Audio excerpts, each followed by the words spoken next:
can developing countries perhaps be forgiven for feeling angry that they're going to suffer further falls in living standards simply because of mistakes made in the West?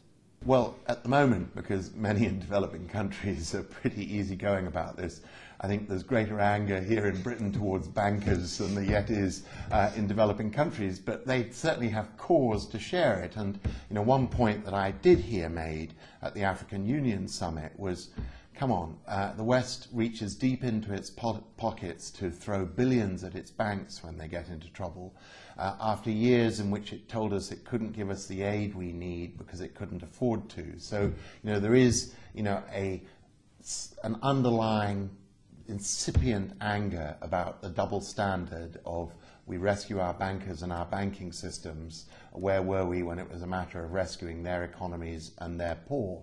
But having said that, in general, for many in the developing world, these have been very good years. They've been 10 years in which many have entered the middle classes of their countries and have done so on the back of export-based economies, information technology in India, textiles, and clothing in part of Africa. And, the list is endless of the different exports and the middle class jobs they've created.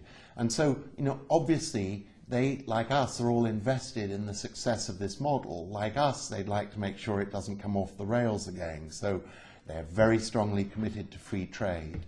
But they would like to see better regulated financial sectors worldwide, which act more responsibly and are more transparent in their dealings. So, I don't think it's turned them into critics of capitalism. It's done what it's done to all of us. It's made us more cautious capitalists, if you like. Presumably, therefore, it's vital that the more wealthy countries stick to their promises to meet the Millennium Development Goals, despite the fact that we're in the middle of a financial downturn.